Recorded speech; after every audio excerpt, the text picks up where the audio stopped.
Shalom everyone and welcome. Chag Sameach, still Hanukkah. And it's nice to have an opportunity to study a little bit of Torah. But this class is going to be a little bit different. I'm on holidays. So this is a pre-recorded class. That means that I'm not checking the chat today, but it doesn't mean that you cannot use it. Please use the chat. You can still communicate with each other and talk among yourselves of whatever I'm saying here. It's nice that you can share your comments. You shouldn't make comments just for me. You can also comment among yourself and just share whatever you think about everything that I say and whatever the Torah is saying for this week. And remember, if this is the first time that you're catching one of our streams, remember to subscribe to our channel. Click the subscribe button and then the little bell so you will be notified every time we go live or every time we upload something. And if you're on Facebook, if you're on the Share Zedek Facebook page, the way to subscribe is to like the page. And that will be the way to tell Facebook that you're interested in everything we do. So please subscribe so we can stay in touch and you could be notified every time we go live or every time we upload something to the internet. And this week's Parasha is Miketz. It's the continuation of the life of Joseph. Last week we read that Joseph interpreted successfully two dreams in jail. One was the dream of Pharaoh's butler, and the other one was the dream of Pharaoh's baker. And Joseph said, the meaning of your dreams is that you, Mr. Baker, are going to die for what you did, and you, Mr. Butler, are going to find innocent, and you're going to go back to Pharaoh, and you're going to continue serving him the way you did before. And that's exactly what happened. So now Joseph made himself a reputation of being very good at interpreting dreams. That reminds me to a joke, by the way, that it was on Valentine's Day, and the wife tells her husband, he said, honey, I had a dream. I dreamed with a diamond ring. What do you think that means? And he said to her, oh, wait until tonight. And tonight you will know. Oh, she gets all excited. And then at night they had this fancy dinner with candles, with wine. And he gives her a box. She opens the box all excited and it's a book called The Meaning of the Dreams. Well, going back to the Parasha, we have Joseph that he was very good at interpreting dreams. And because he was so successful, he told the butler before the butler left jail, going back to palace, said, please don't forget about me. Look, I interpreted your dreams. So when you see somebody in palace, please let me know that I'm still here. They forgot about me. Nobody remembers that I'm in jail. So please let them know. And that was pretty much the end of last week's Parsha. So we picked up the story for this week. And it says, let me open here. It says, ויהי מקץ שנתיים ימים ופרעה חולם והנה עומד על היאור. And at the end of 2 years, so 2 years after that dream, Pharaoh had a dream. He had his own dream. And he was standing beside the Nile River. Remember the dream? The 7 fat cows eating this, and the 7 thin cows eating the fat cows. And Pharaoh was very disturbed for that dream. I don't know why, because if I dream with 7 cows, I mean, it wouldn't be a big deal for me. That's just me. But for Pharaoh, that was something that he couldn't deal with. So he asked every wise person in Egypt, what does this dream mean? Nobody knew. And then the butler said, I remember this guy from jail. He's a Hebrew. He knows how to interpret dreams. In fact, he did it with me and the baker. And then remember the story. Pharaoh said, okay, bring him here. I want to meet the guy. But before we go there, we have this interpretation of the opening sentence. ויהי מקץ שנתיים ימים. Because the rabbis are kind of puzzled of why this 2 years buffer in between Joseph helping the butler and the Pharaoh having his own dream. Because basically it could happen right after and the butler will still remember Joseph. We don't have to wait 2 years. So the rabbi thinks that this 2 years happened for a reason. Was something else that had to happen either in Egypt or to Joseph to justify those 2 extra years. And I would like to talk to you about some theories that the rabbis present of why we have those 2 extra years in between the dream of the butler and the baker and the dream of Pharaoh. Okay, so let's go to the next text. And we have Rabbi Zev Wolf Winhor of Vilna, that he is interpreting a verse of Proverbs as saying that is connected to the life of Joseph. You see, in Proverbs chapter 14, verse 23, it says, V'chol etzev yeh motar, u'devar sefatayim ach le'machzor. The translation is, in all work, etzev, in this context, is translated as work. In all work, there is profit, but mere talk produces only poverty. But this rabbi says, etzev is work, but could also mean mourning or worry, as we will see in the second book of Samuel, chapter 19, verse 3. Thus, the verse alludes to the fact that Joseph gained through his difficulties. What does it mean? Let's see, before we talk about that, you see, this is the verse that Rabbi Zev Wolf Winhorn of Vilna is talking about. This is the verse from Samuel, where he says, thus the victory that the day was turned into mourning for all the people, for the people heard it said that that day the king was grieving for his son. And grieving, you can see there, netzav, same root. So netzav or etzev could be work, but could also be something, some kind of tribulation that you have to go through. Something that is uncomfortable, something that presents certain difficulties. So why would this rabbi connect in that verse of Proverbs with the life of Joseph? Well, because he was trying to understand something the Midrash Rabbah presents. And it's as following. Midrash Rabbah will say that those 2 extra years were beneficial for Joseph. Why was it beneficial? Because as a result of that suffering, he took his daughter as a wife. The Pharaoh's. There's some interpretation whose daughter he took. But one is that it was Pharaoh's daughter as a wife.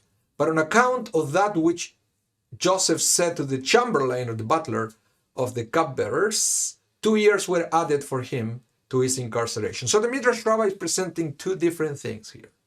One is that those 2 years were beneficial because after that, those 2 extra years that he stayed there and he kept excelling and giving his best, as a result of that, he was rewarded with marrying this woman that maybe, I don't know, maybe she was too young 2 years before, or who knows what, but those 2 years were important for Joseph to marry that woman.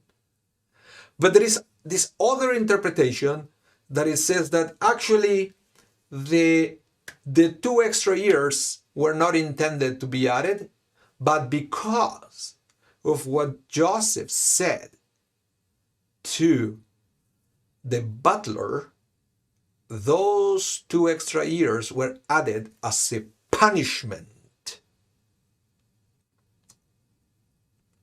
to Joseph. How so? Well, it's very interesting. Let's see what was exactly that Joseph said to the butler that deserve to be punished with 2 extra years in jail. Let's see.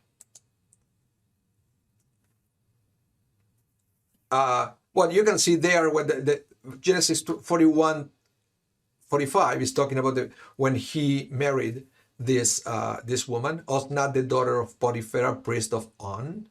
Okay, but the other one I wanna concentrate on Genesis 40:14. That it says, "But remember me." This is Joseph talking to the butler. Okay, "Remember me when it goes well with you, and show me kindness, please, and mention me to Pharaoh, so that he will release me from prison." We will say, okay, what's wrong with that, right? Remember me and mention me to Pharaoh. What's wrong with that? Well, the rabbi said, actually, there is something wrong about it. And let's see what they have to say. Rabbi Chaim Brisker posed the following question to a young student of his, the future famed Rabbi Shimon Shkop. Had Joseph made only one request from the chamberlain of the cupbearers, how many years would have been added to his term in prison? So here, basically what this rabbi is saying, let's go back to the previous text, he said because Joseph asked 2 things to the butler, remember me and mention me to Pharaoh, because he asked for 2 things, 2 years were added. Okay? In other words, it's almost like he's implying that he shouldn't have asked anything, right? If you trust in God, what do you have to beg a human being to do something for you? And because he failed to trust in God twice, remember me, mention me twice, 2 years were added. So now this rabbi is asking to his student the following questions. Had Joseph made only one request from the chamberlain of the cupbearers, how many years would have been added to his term in prison?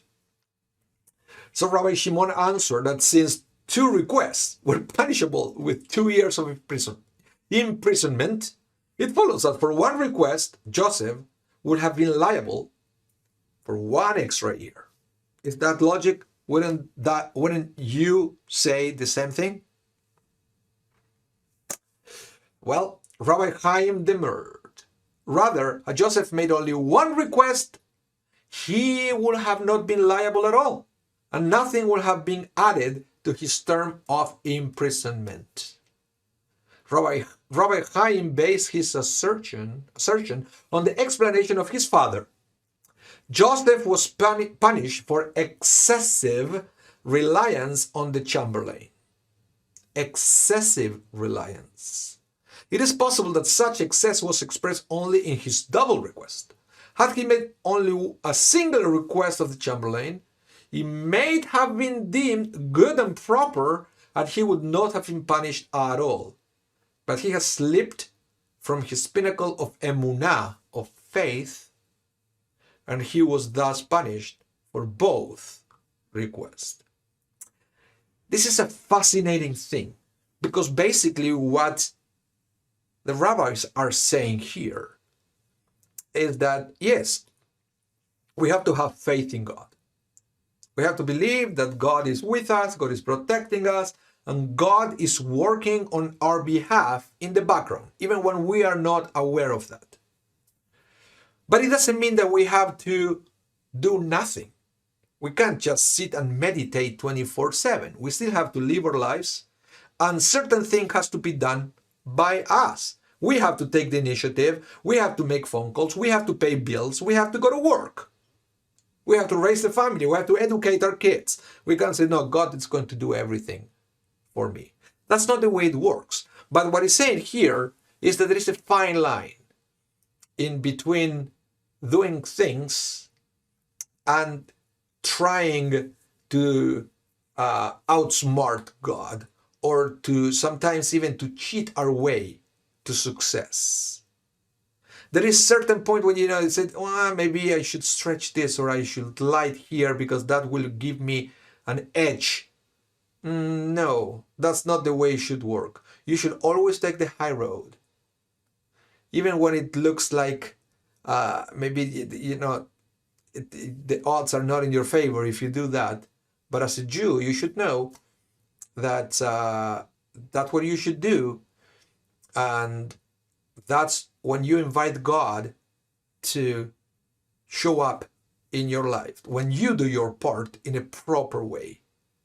But trying to do everything ourselves and twisting things on our favor is a sign that you don't trust in God, that you think that God doesn't have the power to do anything in your life, so you have to do it yourself no matter how. So Joseph should have known better, because as a hero of the Torah, he should be an example and a role model for the generation. I guess that's why he was punished so harshly, to make a point. So we can learn that story and to read that story and learn to trust God. But trusting God doesn't mean that you shouldn't do anything. Trusting God means that you still have to do your part, but you have to do it the proper way.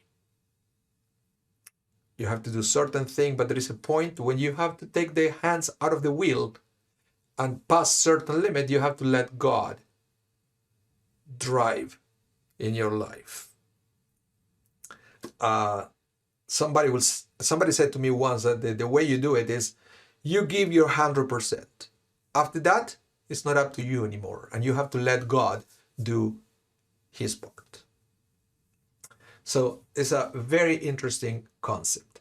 So talking about that, I would like to talk to you a little bit about faith, about emunah. The one who probably wrote most extensively about emunah and about faith and Judaism was Rabbi Nachman of Breslov, which I'm going to mention in a minute. But before that, I would like to present to you a text from one of the experts in this generation of the writings of Nachman of Breslov. I'm talking about Rabbi Shalom Arush. He's an Israeli rabbi. Actually, I think he's French, but he moved to Israel. And he wrote a book, beautiful book. It's called The Garden of Emunah, or The Garden of Faith. And he says that actually faith, or emunah, has 3 levels. We always have to try to go to the highest level, but you can't go just to the 3rd level of emunah. You have to work your way through each one of them. First, you start with the basic or entry level of emunah, what he called the belief in divine providence. If you can believe that everything is coming from God, that's faith. That's emunah, but that's an entry level. Why? Because I know many people that they believe that everything is coming from God, but they still believe that there are certain things that they are bad, which is, they cannot see the goodness on everything that God does. Nevertheless, they believe that everything is coming from God, but they still struggle to see the good in certain things. That's why I said, after you work that first level, the entry level of emunah, believing in the divine providence, then you can start open up yourself to the second level, which is that not just believing in divine providence, but believing that everything God does is for the very best. This is when you start seeing the goodness on everything. Or even if you don't see it, you trust. It's like a gut feeling that you trust that everything that God does, even though I don't understand it, but I believe it and I can feel it, that is all for the very best. And then you have to stay there for a while, struggling and debating within yourself until you truly understand this concept. It takes years sometimes to be able to handle this level, because sometimes it could be very overwhelming. And sometimes when we fail to see the good in certain situations, we end up going back to the first level, or some people, they lose their faith, their emunah, because they said, I can't believe that God is in this. And then it's when you literally lose your faith. But if you're strong and you keep moving forward with the concept that everything God does is for the very best, then Rabbi Arush would say eventually, maybe you can reach the third level, the highest level, which is everything God does is for a specific purpose. Not only that is for the very good, but this is when you can see why. Now you can see the purpose of everything that happens to you. Because this is a personal emunah. I'm not talking about what's happening in the world in general. This is what's happening to you. This is when you reach a point in life when you can start almost like reading God's messages on everything that is happening to you. But Rabbi Arush will say you can't go from level 1 to level 3. It doesn't work that way. You cannot go to level 3 overnight. It takes time and it takes spiritual work until you can reach that level. A level that, according to the rabbis, was Joseph's level. That's why he's criticized so much when he said what he said to the butler. He should have known better. And nevertheless, Rabbi said, one request is fine. It's almost expected. You shouldn't just stay there hoping that God is going to do all the work. No, he did his part. He said to the butler, remember me when you leave. Right? That's it. But not, he said, you know what, remember me, please, tell Pharaoh to get me out of here. Well, you can imagine the situation. That's why it was considered that he failed on this test of emunah. So let's go back to Rabbi Arush. He said, why did I put God here? Let me correct this. It says, a person with upper level emunah is constantly asking, what does God want for me? Such a person's thought is logical and straightforward as follows. First, observation. God exposes me to a certain event or experience in order to convey a message to teach me something. And then there's the interpretation. I should do my best to relate to God's message to something in my life that needs reinforcement or improvement. In other words, God is putting you through situations, so hopefully through those situations, you can start a process of self-evaluation, and then you realize, oh, God is sending me this so I can learn and change that. And then you have an implementation. After you understand that, either I need to correct a bad habit, atone for a transgression, strengthen my service for God in a particular area, or to awaken from my spiritual slumber, and so forth. So it's not just understanding, but it's doing something about it. It's an opportunity that God give us to change something in our lives. Simple as that. And basically, as I said, Rabbi Arush, it's not that he came out with this. It's not his philosophy. He learned it from Rabbi Nachman of Breslov. This is what Rabbi Nachman of Breslov had to say. We must all make an ongoing effort to observe the divine wisdom in everything and to connect ourselves to the divine wisdom in everything. When we do, the divine wisdom of a particular creation or event illuminates our brains and soul, drawing us closer to God. But one who neither observes nor connects oneself to the divine wisdom of a particular creation or event resembles Esau, who scorned the birthright. So in other words, what the rabbis are implying here is that Joseph went first place to jail for so many years because there was something in jail for him to learn. Maybe he needed, because you see, his purpose, the divine purpose for him, was amazing. He was destined to be Egypt's viceroy. It's almost like saying Egypt's prime minister. That was his destiny. But hey, if you have to be the viceroy of Egypt or the prime minister of a country, you can't just do it. You have to prepare yourself. There are certain skills that you have to learn. So maybe Joseph had to learn how to improve his Egyptian, to talk to his people.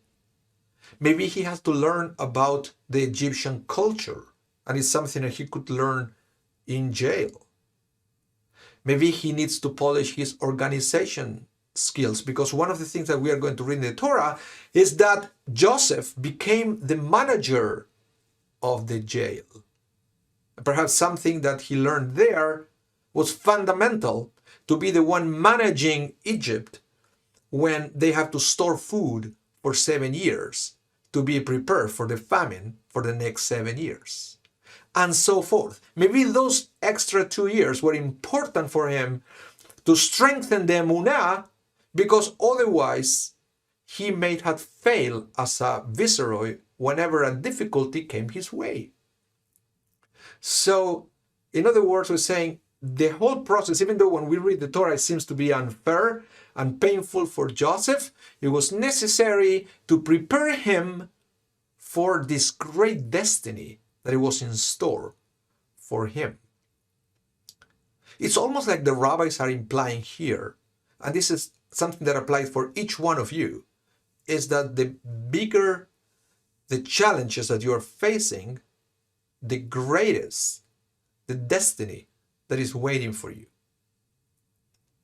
If we follow the story of Joseph, that he has to go through so much, but he had to be prepared and ready to be the viceroy of Egypt. Let's keep reading. You see, what happened is then Pharaoh summoned Joseph, and they brought him quickly out of the dungeon. He shaved himself, changed his clothes, and came to Pharaoh. Pharaoh said to Joseph, I had a dream, and there is no one who can interpret it, but I've heard it said about you that when you hear a dream, you can interpret it. Joseph answered Pharaoh, it isn't me. God will give Pharaoh an answer that will set his mind at peace. Did Joseph change or not? Now we see in these words total emunah, total faith, to the point that he's saying to Pharaoh, who is almost, it's believed that back in the time in Egypt, pharaohs were believed to be gods.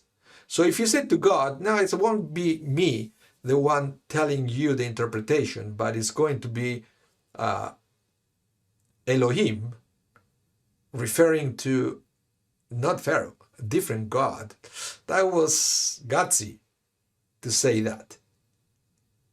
But he said it anyway, because now, maybe thanks to those extra 2 years, he learned the lesson of emunah, and now he trusts God.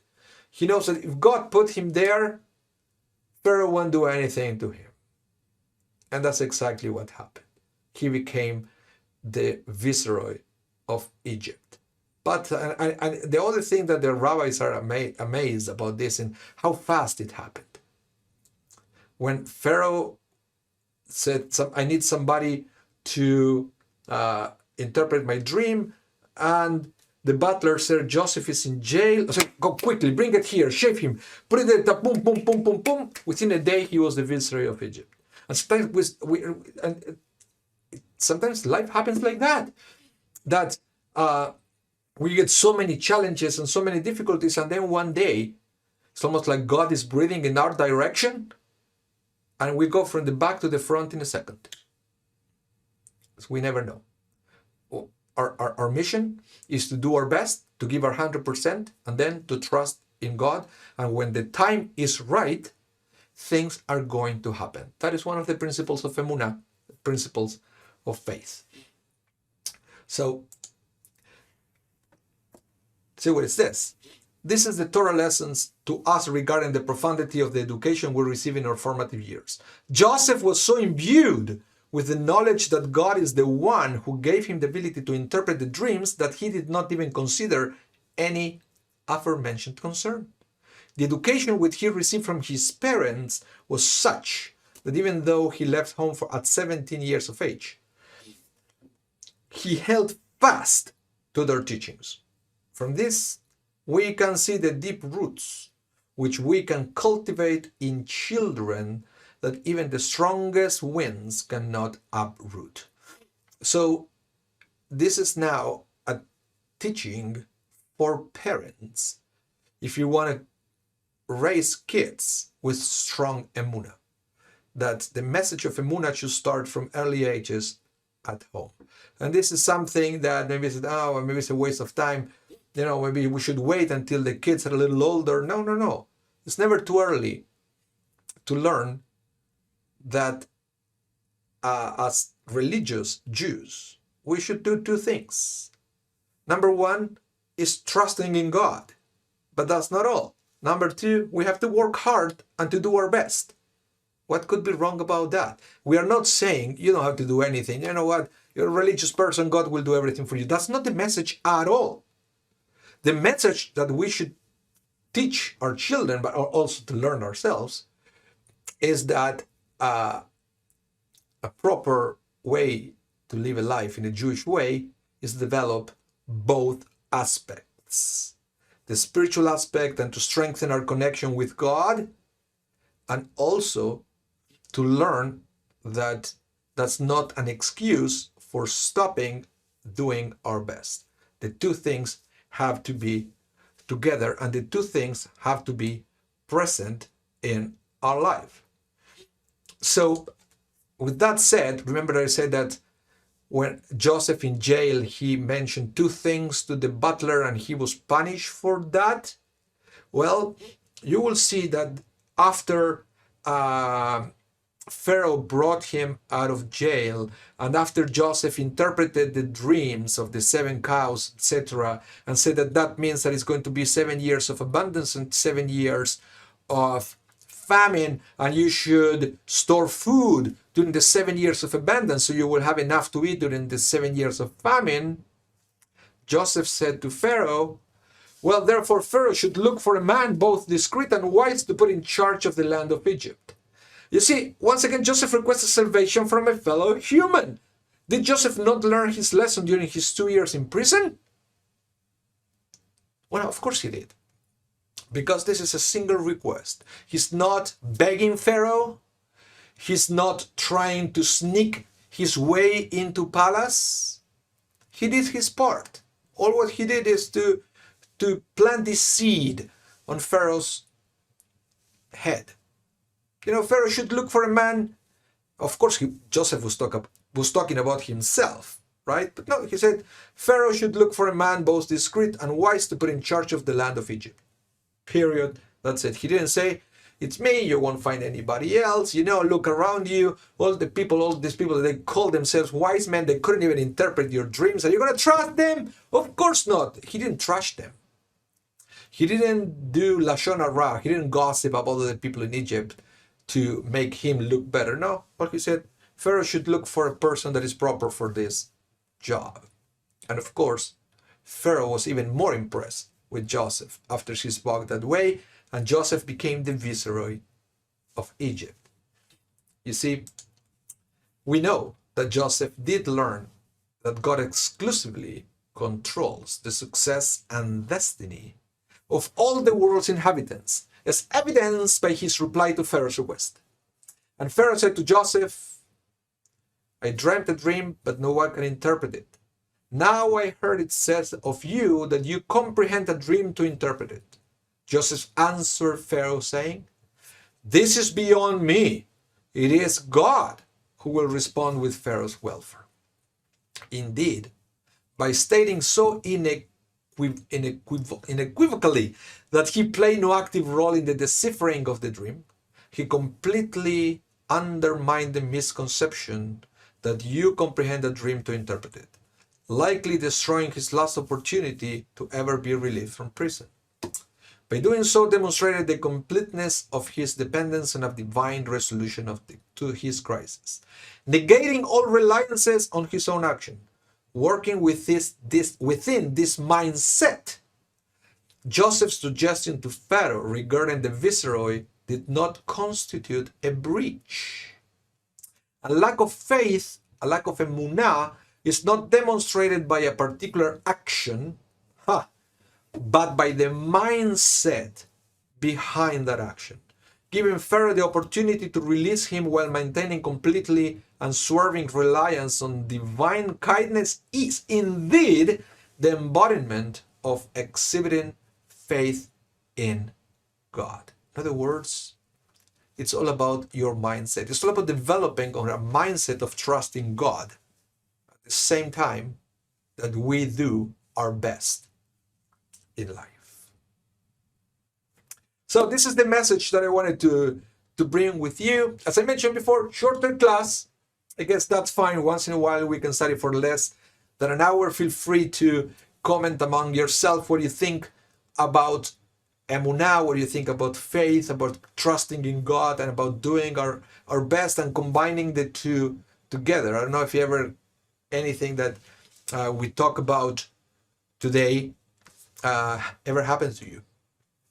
Okay, so once again, thank you so much for taking some time during your busy days to study a little bit of Torah. We believe that God is a rewarder. God takes note of every time you study Torah, and that goes to your credit. So next high holidays, remember, when you're beating your heart, you did something good during the year.